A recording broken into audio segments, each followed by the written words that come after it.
We first see God characterized as the creator of all things, and then we see human beings characterized as made in the image of God. I don't think they're convenient just so stories, as correct as anything can be correct in the opening chapters of Genesis, because that there is an implicit moral order. Jordan Peterson has this conversation about the Bible, and he talks about how it is more than just stories, it is real. So make sure to watch to the end, because I have a Bible verse that will tie all of this together. Let's get into it.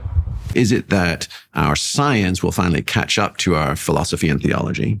Or is it that we write convenient just so stories to explain what is actually being dictated at a more primal based level, beyond our ken and beyond our will and motivation? Well, I don't have a point of view on that, but I'm curious about it. Well, I don't think they're convenient just so stories, because I think they're as correct as anything can be correct. I mean, let me give you an example of that. So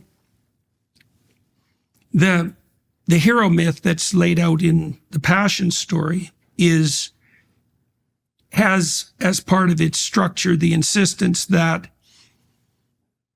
there's nothing that's more transformative than the willingness to embrace the full horror of life, right? Because that's what the Passion story is. It's an archetypal tragedy taken to a metaphysical level. And it's an archetypal tragedy because Christ technically undergoes virtually all the varieties of suffering that are possible. Yeah. Right. Okay. Absolutely. But accepts that, right? Or even welcomes it, which is a very strange thing. But that's not where it ends, because there's a mythological surround of image and story that accompanies the Passion, that also insists that after Christ is crucified and died, he harrows hell. And that's something like a forthright confrontation with the domain of malevolence itself. But the story is very straightforward. If you think about it from a developmental perspective or a biological perspective, the story is that there's no way that you can adapt to life without embracing all of its horrors, including the human proclivity for evil. And then there's an additional addendum to that, which is the degree to which you'll be redeemed is proportionate to the courage that you embody in that confrontation. And I think that looks to me just to be correct. And so it's not a just so story, unless life itself is a just so story, because the alternative hypothesis is that you could adapt property to life by shrinking from its most aversive elements. And that's preposterous. Like, I can't see any circumstances at all under which you could make a credible case that that could possibly be true. Because even when children are trying to expand their competence, let's say, in a relatively incremental manner, what they're always doing when they do that is putting themselves on the edge of their ability and flirting with catastrophe. Jesus laid it out perfectly. He embraced the coming wrath of people's sin on himself so that we can be saved. He took up the cross and carried it and led by example. He didn't run away. He wanted to. He wished he could, but he decided to stay and save us from our sins. Foolishly and dangerously, and sometimes that's useful, but you can do it in a manner that's incremental and sensible, and it works just as well. So that, or even better, right? I mean, play is arguably just the ability to make mistakes without fear. Right? That's what all animals do, all mammals do. Wolves do it, kids do it. And that might be also the highest form of engagement. Well, and volitional novelty generation. So rather than just faceless, formless, pointless evolution, creation, destruction, right? When free will comes into the mix, we get to create new. We get to explore the adjacent possible. The biblical notion, for example, that human beings are constructed so that the role they play is one of co-creation. I mean, that's stewardship. What's implied, and stewardship. That's what's implied in the initial Genesis narrative, when there's an insistence that we first see God characterized as the creator of all things, and then we see human beings characterized as made in the image of God, which obviously implies some lower resolution embodiment of that creative capacity. And that seems to me to be perfectly accurate. And I do think that that's as good a definition of what consciousness constitutes as anything that's ever been described. I mean, we are playing constantly. We play with the possibility that's in front of us exactly the same way that the God in the initial phases of the Genesis story plays with the tohu vabohu, which is the chaotic possibility out of which reality itself emerges. And there's a perfect isomorphism there. And as far as I'm concerned, you can map that. We have mapped that neuropsychologically. I mean, the further reaches of that exploration haven't been integrated completely into the culture yet, but it's there. So then you get sort of Stuart Brand's whole Earth catalog bit about like, we are as gods, we may as well get good at it. Yeah, so we're made in the image of God, therefore we have intrinsic value.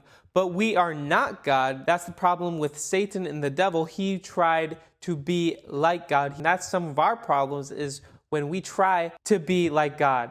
Obviously, we're not thinking, oh, I'm God, but we have this pride in ourselves where we think we don't have to answer to anyone, therefore you're only living for yourself, and that can become very dangerous. Morphically, yeah. Right? We are the same, we are made in the image of, and we are sort of doing another version of that. And how does that not end up in narcissistic inflationism?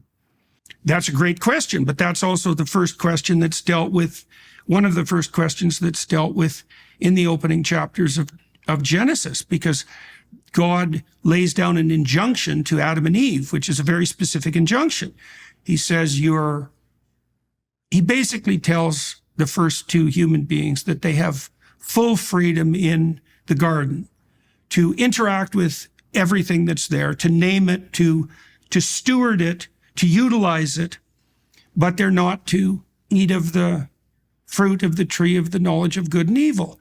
And what that means is that they're to abide by the implicit moral order and not pridefully replace it. And that's exactly, see, this is the mistake Nietzsche made, because Nietzsche's medicament for the death of God was that human beings would have to create their own values. And that's the one thing that God tells Adam and Eve they're not to do in the garden. And the notion is it's fairly straightforward. And this is something that Sam Harris has some appreciation for, although not religiously, is that there is an implicit moral order, and that has to be followed. It can't be replaced by the presumptions of human beings. That's partly what Eve does when she sins, is attempt to do that. But you know Elaine Pagel's work and her translations of the Nag Hammadi scrolls and then the Gnostic Gospels won the National Book Award, right? I mean, that book blew my mind when I read it in grad school, because at that very moment in the Genesis story, right, in one of the apocryphal Gospels, at the moment that Yahweh is bowing up on Adam and Eve and saying, and who allowed you to eat from the fruit of the tree of good and evil, right? That exact moment, in booms Sophia, right? The mother of all this is, and who made you, Yaldabaoth, demiurge, false maker? And why are you flexing on your children? Yeah, well, that's the Gnostic interpretation, and I would say that's actually, as far as I'm concerned, that's part of the flaw in Pagel's work. Yeah, that's so good. Like I said, pride is the biggest problem in the fall of mankind. We're made in God's image, therefore it's not about how great we are, it's about how great God is. In the Gnostic Gospels, oh my goodness, they're so messed up. And he completely shut that down. He's like, well, the problem is, who in the world is Sophia? What? Jesus is the creator of all things. Yeah, the Gnostic Gospels and the Gospel of Thomas, it says that in order for a woman to be saved, she must first become a man. And that goes completely against scripture in the Bible. So towards Gnosticism, because there's a reason that original demiurge, let's say, lays down the law. And the reason for that is that there is a implicit moral order. And, you touch on that in your book in one part in particular, when you talk about the infinite game. Yes. And this is another way of, yeah, well, this is another way of conceptualizing the implicit moral order, let's say, is that, and so, for example, if you and I only interact once, and I have the chance to take advantage of you for me, you could argue in a sense that there's every reason for me to do that. And so that in any one-off interaction, you could say that the appropriate default position, if you're cold and calculating about it, is to take advantage of your advantage. To utilize power and compulsion. Game theory 101. Yeah, exactly. Okay, but you know perfectly well that rule doesn't apply to iterated games. So we're going to interact with each other repeatedly, especially when that's open-ended. What you get in that situation is the emergence of a whole different set of the guiding principles that allow the interactions to continue. So the notion would be, to keep playing the game for as long as possible and include as many players as possible. Right. And to have all the players actually playing, which means that they can't be subject to compulsion or force. Because one of the things Jaak Panksepp, for example, has documented, and he's done the best work by a large margin on the neurobiology of play. Panksepp has showed quite clearly that that state of play, which is a highly desirable state and an expansive state, is also relatively fragile in that it can be disrupted by the emergence of any other motivational state. And so... And the outcome has to be uncertain for it to be fun, right? For it to actually be a game and not just a beatdown. Right? It has to be uncertain, and it's more than just uncertainty. It has to be uncertain, and the consequence of playing the game has to be the expansion of skill, not only at that game, but in associated games, right? Which is why if you're picking someone to play with, you don't pick someone that you can just easily defeat, which, if victory or power was the name of the game, you'd pick someone or like kids playing basketball or touch football, right? When the big brothers, have enroll the younger brothers and they get their butts kicked and they're like, all right, it's 3-on-5, or okay, we'll spot you 21 points, or whatever it will be to make the outcome uncertain, right? Uncertain and challenging. Yeah. Right. So we can all play full out and not know how it's going to turn out. Yes, because you want that to be a consequence of the game. And it's very interesting to see, and it's very interesting to think through the fact that if children have a choice, if they're even remotely well socialized, they'll pick a fair and challenging game over certain victory. Yes. Well, as far as I'm concerned, that mere fact alone does irreparable damage to the hypothesis that the fundamental motivating force in human endeavor is power. Because if it was power, you'd pick the easy victory every time. Like, why wouldn't you? Because anybody that you can crush is in your control. But that's not a game. No one wants to play that game, not even the victor, unless they're narcissistically psychopathic and immature. And so it's so interesting because in a free choice situation, children and adults as well will pick a game of optimized challenge over a game of certain victory. And I think that you can expand on that. That's so true. I play lots of pickup basketball, and I hate picking a team that we know exactly going to win if they don't give you a challenge. I'd rather be the team that actually most likely have the most optimal challenge or the biggest challenge, because I feel like if we win, it's something to actually accomplish, something that I got to be a part of, because I really enjoy that, especially in pickup basketball. I guess it's different for like in a league and everything, but we shouldn't be looking for the easiest way out. God has called us to sacrifice ourselves, laying ourselves down and serve others, not to be served. Full of motivation. This is exactly the choice that Abraham makes. Our two golden retrievers do that. We have a young puppy who's giant, 90 pounds, and his big sister who's only 60 pounds. And he started being a bully and she stopped playing. Right. And then now all he ever does is flop over and play the submissive to her so they get to play. Right. So they've evened it out. Right. Exactly. And you can see that, as Panksepp showed, mammals in general seem to have a specialized play circuit, and it is regulated by precisely that. So one of the things he demonstrated, which was Nobel Prize worthy as far as I'm concerned, because it was a remarkable discovery, was that if you pair juvenile male rats together in repeated bouts, the dominant rat, so that would be the one has a 10% weight advantage, because that's enough to allow a rat to reliably pin its opponent, which is what they like to do in their wrestling bouts. If the larger rat doesn't let the smaller rat win at least 1/3 of the time, the smaller rat stops inviting the play bout.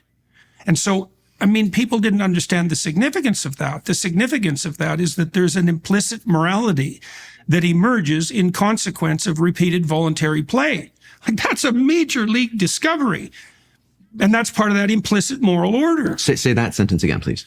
That there's a morality that emerges in consequence of iterated voluntary play. And it's patterned.